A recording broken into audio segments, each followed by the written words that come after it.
Good morning, everyone. It's a real pleasure to be here. Thanks, John, for the introduction. It's really nice to see so many familiar faces here, and also very excited to get to know all the friends that I haven't met yet. John gave an excellent introduction. He actually did half of our story for us. You might as well stayed on and done the rest as well. We'll try to add a bit more to that. I'm joined here by a couple of colleagues. I'll do a brief introduction, and then we'll get into it. Let's see if we can get the slides up.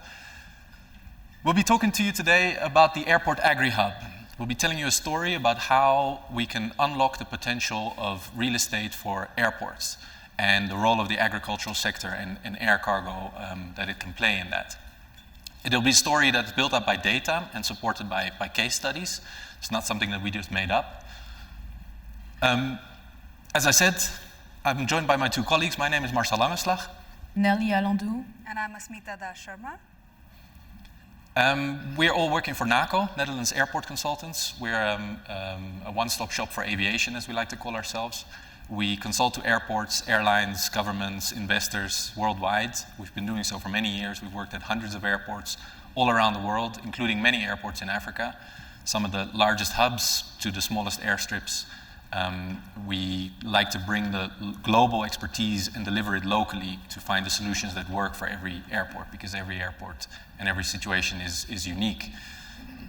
In short, we provide planning, engineering design, and strategic advisory services.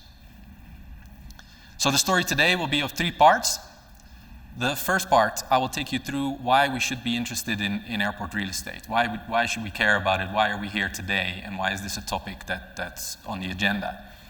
The second part, Nelly will take us through what exactly is the opportunity for airport real estate in Africa, and what are the drivers and the market developments that are shaping that, as well as what are some of the challenges that are being faced in the industry. And then finally, Asmeeta will tell us how can we capitalize on these opportunities by taking a structured approach to airport real estate development. So let's get into it. As we all know, and as John alluded to already, we all know aviation took a big hit during the pandemic.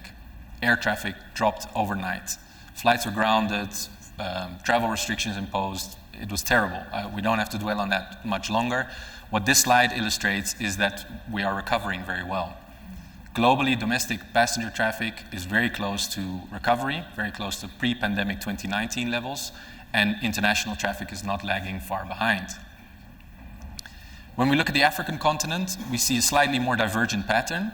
Of course, all airports are different, all cities are unique, and all airlines have a different story. And what we see in Africa is, for example, that North Africa is already exceeded pre-pandemic levels, whereas Southern Africa is still lagging behind at about 80%.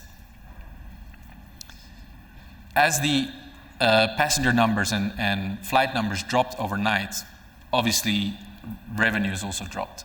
The industry lost about half of its revenue in 1 year.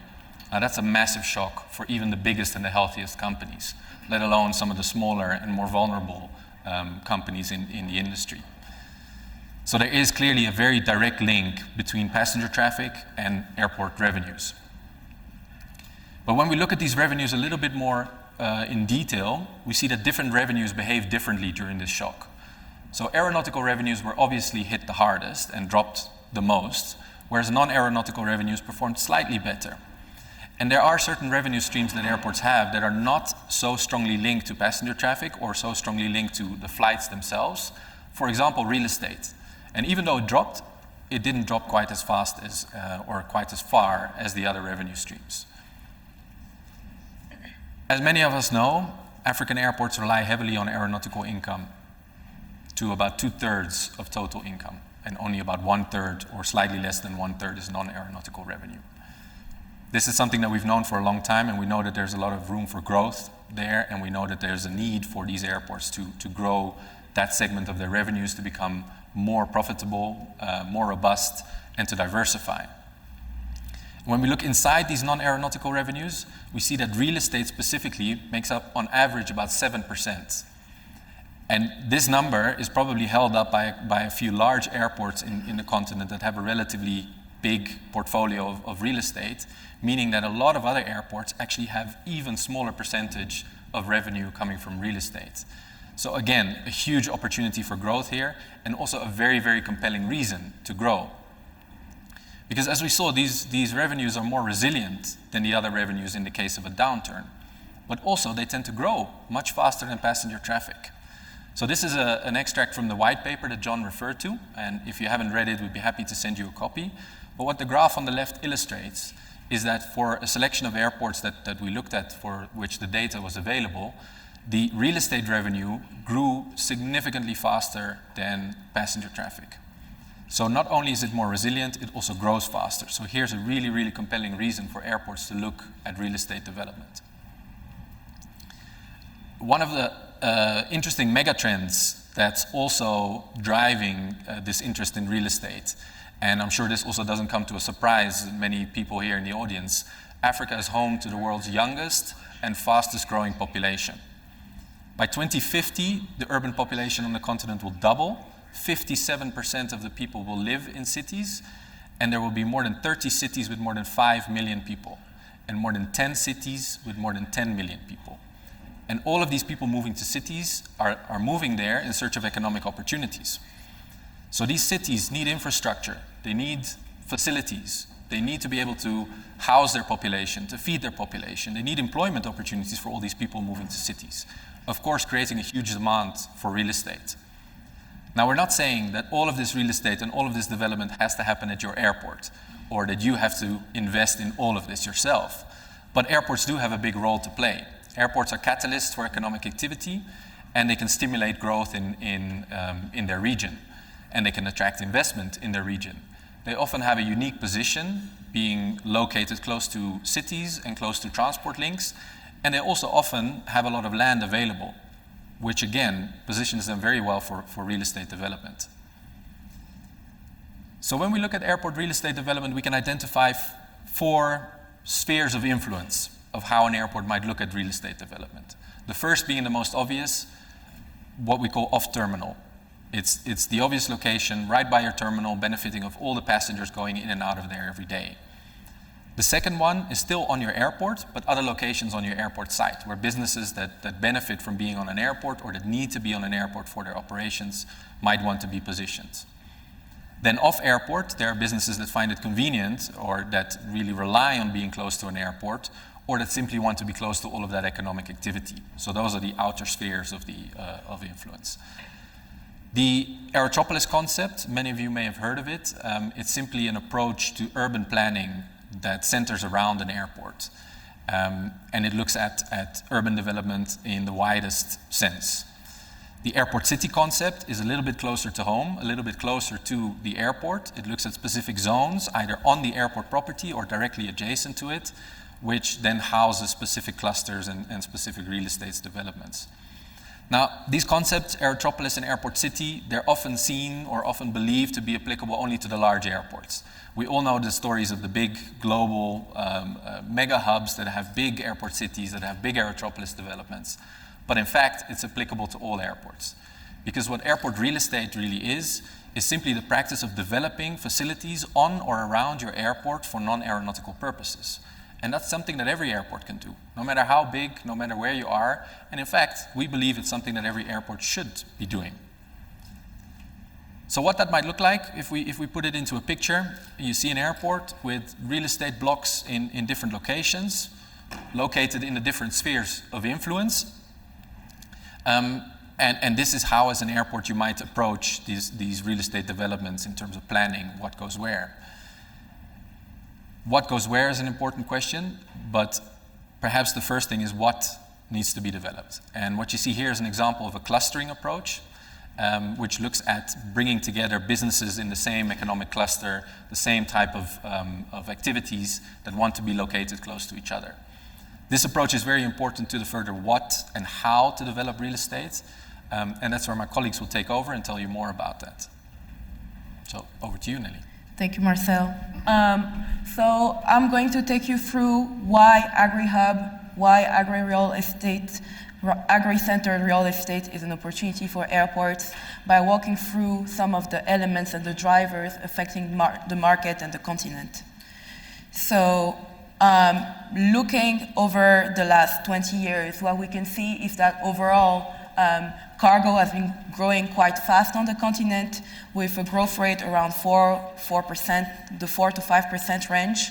And this is comparing to global average in the 3% range, showcasing that the market is growing, and this is a trend that is anticipated to stay. Because when we look forward into the future, in addition to what Marcel was saying regarding growing urbanization, growing population of working age, what we see is that the gross domestic product of Africa is also expected to grow by close to 3% every year over the next 20 years. So without any stimulating factors, so without accounting for changes in the enabling environment with regulations and whatnot, we would expect about $216 in terms of billions to be added in terms of value added in agriculture over the next 20 years. And this is a huge opportunity to be capitalized on. So if we leave the macro scale and we start focusing at the individual country level, we see that regardless of the opportunities on the continent, activities is really centralized in some key countries and some key airports, and we'll get to the airports in one of the next slides. But as you can see, those top 5 countries represent more than 50% of the overall value being generated on the continent with agriculture exports. And this is agriculture exports that touch on perishables. These are countries with strong international airports that will also offer a good opportunity for real estate development. When we start looking in terms of at the airport level, so when we zoom in even further, we still see some of that concentration that we're seeing at the country level. So airports like the main international airport of the country we are located in, so Jomo Kenyatta, what we see is that alone they handled like 300,000 metric tons in 2022. And they are closely followed by Cairo and Tambo International in Kenya, Tambo International.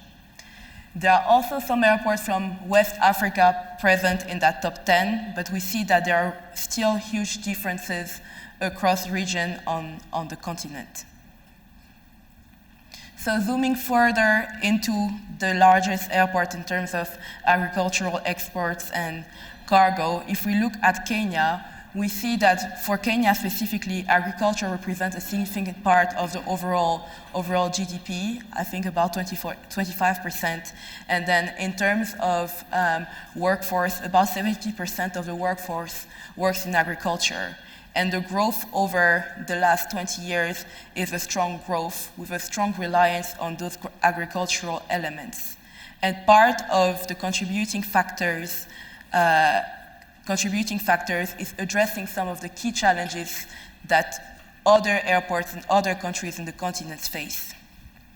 So if we look at the production cycle, the supply chain cycle, from farm to end consumers, so whether it's farm to retailers or farm to the world, we can see that there are several steps that are currently being handled in different locations. And agri-hubs offer the opportunity to integrate most of the steps through the supply chain. In terms of value, that means the ability to capture 59% of the overall value chain that's being generated by agriculture, provided that with what Marcel was saying earlier and what Asmeeta will present in the next session, that the clusters are set up in a way that fits in with the local context where the airport is set. So if we go back to our example and our driving thread throughout this section of going through different levels and looking at success factors, if we look at JKIA and in terms of success factors, yes, Kenya has a huge reliance on agriculture in terms of GDP, but there's also some positioning happening at the airport level to make sure that the airport is closely co-located with agricultural land, that the roadway infrastructure is set up so that for products like cut flowers, which represent a significant portion of the perishables that are being shipped out of Kenya to the rest of the world, that there is not a lot of loss happening between the time it's produced and the time it reaches the market, so there is not the value lost. And those success factors that we see happening at the individual airport level are also being enabled by other changes happening on the continent. And overall, when we look at the strategy of the African Union over the next 50 years, 40 years, we think about the 2063 strategy. One of the key elements that are being highlighted is the desire to digitize the agriculture industry, develop it further, and double our production rate on the continent. We are also seeing more private investment in the sector. And for example, one of the elements included in the slide is the example of the MasterCard Foundation in terms of making an investment and providing a loan facility of 1 billion in January 2022. Other elements contributing to those enabling factors, as I mentioned before, include the continental free trade area. It's important to understand that although Africa trades with the rest of the world more than it does with itself, intra-African trade already represents $71 billion, and these were 2022 numbers. When we start looking into the future, what this could generate with other type of agreements and regulatory framework like open skies, we could anticipate the CAGR in terms of passenger traffic over the next 20 years to go from what was anticipated before stimulation from 5.5% to 6.6%. If we contextualize it, it's important to understand that 1 additional million annual passenger for the continent represents the creation of 20,000 to 30,000 jobs. So if we link it to what Marcel was saying, with a growing population of working age, urbanization challenges, and making sure that we look out for our own, this is one of the elements contributing to making sure that the continent remains a fertile ground, whether for real estate development, but especially at the intersection of cargo and agriculture. Before I hand over to Asmeeta, and I think it's a summary slide, and I'm not going to read for the slide because that wouldn't be very much added value. The overall story is there are a lot of enabling factors happening in the continent, suggesting that this is the right time to invest in agri-central real estate. And it would be a shame not to capitalize on this opportunity, and Asmeeta is going to walk us through how we can go about it. Thank you, Nelly. And for now, to actually, how do we capitalize on this aero-agro story and make African airports the aero-agro destination? So as NACO, we have developed a 4-step approach in which we propose that it is essential to analyze and understand your regional economic situation for you to be able to strategize as to what development goes onto your airport and plan exactly what functions and space will be required, and then propose a feasible implementation plan which goes together with your existing land use functions as well as a suitable investment plan. If we bring you to this journey, we start with presenting the first step, which would be identifying your regional strengths. And in this map, you can see how we've tried to map what is within the feasible distance of the airport, which is connected with efficient infrastructure, and understand what the projected future would be for those economic clusters which are formed. Using that, you need to define a value proposition for your airport. So what will be suited functions on your airport? How can they be connected? And how can they add value to the already existing airport infrastructure and ecosystem? And to be able to put that on the airport, you need to understand your site context. So what are your constraints? How does the existing operation play into this development?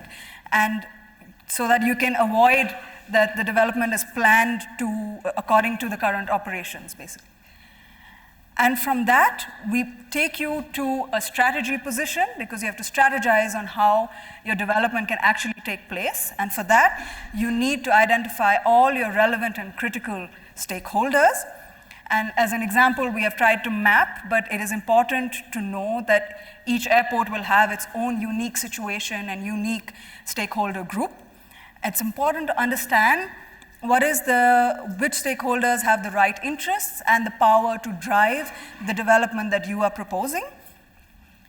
And then use that understanding to create a development vehicle, which is very important to ensure that from the get-go you have a dedicated group which is responsible for all the development and to implement it in the end. And this could be a special purpose vehicle, or it could be a public-private partnership model that you can follow, who is responsible to understand what are the needs, get all the stakeholders on board, and then also finally brand and market the whole development that you are strategizing for. And this strategy then needs to be put on the airport, right? Because we need to construct, or we need to have a tangible spatial translation of it. And that should come across in your conceptual plan. The conceptual plan should have what are the activities that the airport can have, how can they be presented across the ecosystem that is already existing, and what are the connections that we need to make the supply chain very efficient. And following from that, you will have to develop the sizing, so what kind of size is comfortable, what is required as per the demand forecasts, and integrate that into your existing land use plan. So balance your passenger traffic to your cargo to your real estate development.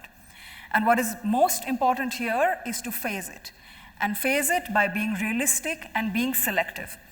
And there, you need to leverage the current market opportunities and realize that it's okay to start small. You can start with a small hangar, with a small piece of land, and that already will bring a huge ripple effect for you to have a huge propensity of development. And from there, we do obviously need the implementation plan, which would be the responsibility of the special purpose vehicle or the governance structure that we set up, which will put forward a go-to-market strategy, which will have, it needs to brand it as a unique selling point. So what is the brand of your airport? How can we make it crisp for the market, for the investors, for it to be interesting? And you will then notice that with that small intervention, you are sending out a ripple effect to see how multiple economic activities can be attached to that one focus or that one development that you have initiated. So from agri, for example, you can also go into R&D using bio-waste that is coming along with all the farm produce that comes in, use it for energy, use it for fuels, for materials, move into packaging, agro-processing, technology, and then of course mice. So there is a lot of potential, even if you start small, that it will ripple into multiple economic models, which will give you more resilience built into your business model. And to say that this is not all hearsay and conceptual, we really want to put forward a case in an emerging market with similar travel propensity conditions, saying that it is possible to grow to become number one or to brand yourself in a particular manner in that sense. So Bangalore Airport, as a lot of us know, has become India's number one perishable cargo airport in 2022. And they have seen multiple folds of growth in the past 10 years.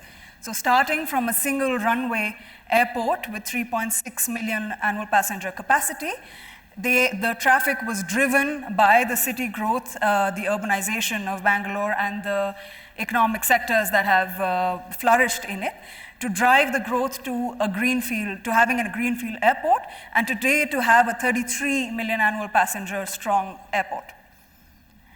And they have had multiple drivers for driving their success, some of them on airport, some supported by policy, but mostly on how they have clustered all the functions. So they, for example, they have an airport truck management facility, which allows for faster turnaround times for trucks, more amenities for truck drivers, etc.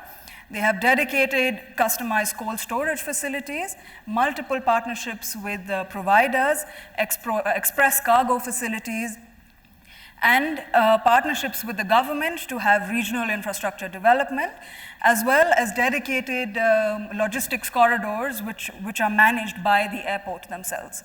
And that brings them to becoming perishable leaders, but also have pharma and a lot of miscellaneous cargo, which is leading to a ripple effect of development.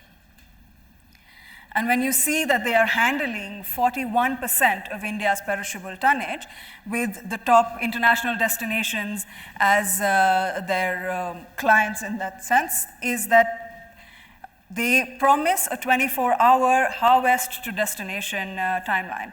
And that itself has made it a very effective way to leverage their poultry and their flour market and ensure that it reaches in time to the destination in good quality. And we see, as Marcel and Nelly also mentioned earlier, that has built in resilience and business continuity into their model, seeing how cargo dropped obviously lesser than the passenger traffic during the COVID wave. But all of this does not come with its flaws, right? So persistence and innovation is key in this model, and they have seen their failures. And for example, one of their failures was when Bangalore Airport themselves developed a cargo village of 2.5 hectares. But even though they inaugurated it in 2008, 2009, the opening was delayed till 2010. And due to the high rent and the delayed opening and the limited infrastructure that they were able to build on their own, there was a low occupancy rate and it did not take off that well. But they quickly went back to the board and they innovated with their financial model to now becoming a sub-concessionaire model. So they lease out the land to specialized companies, beginning with Menzies and Air India Stats in the beginning, who bring their own technology, their network, their infrastructure, as well as drive the growth. And in return, they take a revenue share. So they drive in the investment, the people, the companies come and they build, they bring their network, and that effectively has led to the success of the development in itself. And to see today, with their grand plans, they now, as a ripple effect, plan 463 acres of a smart city development, which is going to have all miscellaneous functions in terms of the RDE village for entertainment, for technology and business parks, but also not limited only to the airport. They have driven regional economic development from the corridor from Bangalore, and if for many of you who might not know, the airport is very far from the city. So they have driven corridor development as well as regional development, as you see that a lot of real estate developers are flocking in that area to capitalize on this airport city and airport development that they have seen. And with that success story, I would like to hand the mic back to Marcel to wrap up the presentation. Thank you very much. So I think we've clearly seen the need in Africa for diversification and for building more resilience in airport revenues, and particularly the opportunity that non-aeronautical revenues and real estate and cargo offer in this respect. On top of that, we've seen what Nelly explained, the huge drivers, market forces that are supporting the agricultural economy and the opportunities that offers for real estate and for cargo development. Along with the other demographic and macro trends that we see on the continent. We've then seen how taking a structured approach to this real estate development, looking at it from thorough analysis and understanding of your environment, to strategizing about how you might position yourself for success in the market, planning for where and what facilities are going to be developed, how big and how it will be phased, and to finally implementing that. Hopefully this has given you some ideas as to how your airport might capitalize on these opportunities, and hopefully it's inspired you to look into this further and start with the analysis and take it forward from there. We look forward to coming back and hearing about all the other success stories on the continent. So with that wraps up our session. We are still here for questions, either right now on the stage, or we're also still around for the next few days, so you can come and find us outside of the room. So thank you, Nelly and Asmeeta, and thank you all for your attention. Did you see with the specific case of Bangalore and talking agriculture, something that we see here is the growers like to process on site, particularly because their international buyers have requirements that are not necessarily uniform across different suppliers. So they process everything on site and it comes to the airport and just goes straight out. Is that something that, you know, when you're looking at building airport storage or logistic facilities for the agri space, is that an issue you've seen in the past? It's definitely something that can be also baked in terms of the agreements that Asmeeta was referring to, that you have with the tenants and the lease tenants. You can, in the purpose vehicle, you can set some regulatory framework about the international regulation and standards they have to comply with in terms of quality to make sure that this is a successful venture. Yeah. And that's also one of the functions seen on a couple of other airports, that they put the certification on airport. So when the produce comes in, it can be processed, but it also can be certified on airport before it is flown out. So then that meets all the required standards that are there. Thanks. If I can add to that, in terms of the investment, the investment that the airport or the airport SPV might undertake doesn't have to be limited to on airport. So the SPV can actually participate in real estate developments off airport, perhaps at a grower site, if that's what the particular market and a particular product need. There are plenty of examples of airport city developments or airtropolis developments where the airport or the airport city vehicle actually takes stakes in land and development in the city or in other locations quite far from the airport, if it is of strategic value to the airport and to supporting that ecosystem that they want to support. Fantastic. So really exciting that actually on the next session, we have the former COO of Bangalore Airport joining us. He's in the room and he's on the next panel, so we're going to hear all about this. Is there any more questions before we thank the guys? Anybody got anything burning? They'll obviously be around all day, so you can grab them over a coffee. Well, in that case, big round of applause for them. Thank you so much, guys.